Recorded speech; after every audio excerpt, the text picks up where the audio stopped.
হিমাচল প্ৰদেশৰ বান বিধ্বস্ত আৰু ভূমিস্খলনৰ ক্ষতিগ্ৰস্ত ৰাইজৰ বাবে আজি অসম চৰকাৰৰ উদ্যোগত মাননীয় মুখ্যমন্ত্ৰী ডক্টৰ হিমন্ত বিশ্ব শৰ্মা ডাঙৰীয়াৰ বিশেষ তেখেতৰ তত্ত্বাৱধানত আৰু ভাৰতীয় জনতা পাৰ্টিৰ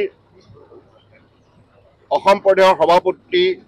দিলীপ শইকীয়া ডাঙৰীয়াৰ প্ৰচেষ্টাত আৰু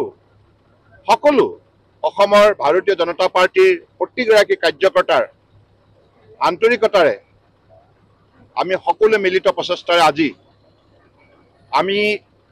বান বিধ্বস্ত আৰু ভূমিস্খলনত ক্ষতিগ্ৰস্ত ৰাইজৰ বাবে আমি কিছু সাহায্য প্ৰেৰণ কৰিছোঁ।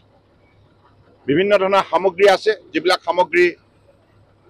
ক্ষতিগ্ৰস্ত ৰাইজৰ বাবে নিশ্চিতভাৱে কামত আহিব আৰু এইখিনি আন্তৰিকতা আমি ভাৰতবৰ্ষৰ প্ৰতিটো অঞ্চলৰ ৰাইজৰ বাবে আমি সকলো সময়তে পৰস্পৰৰ প্ৰতি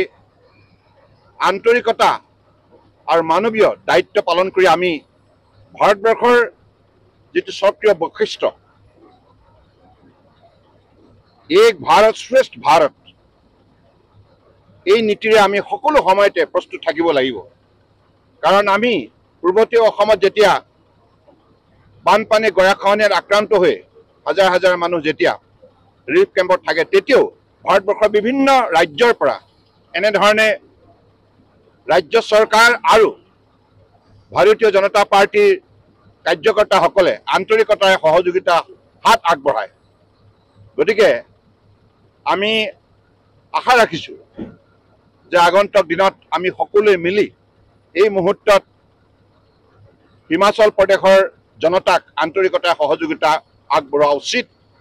আৰু এই কাৰ্যসূচী আজি নতুন দিল্লীৰ পৰাই আমাৰ যিখিনি সামগ্ৰী 10খন ট্ৰাকত যাব। গতিকে নিশ্চিতভাৱে এইখিনি সামগ্ৰী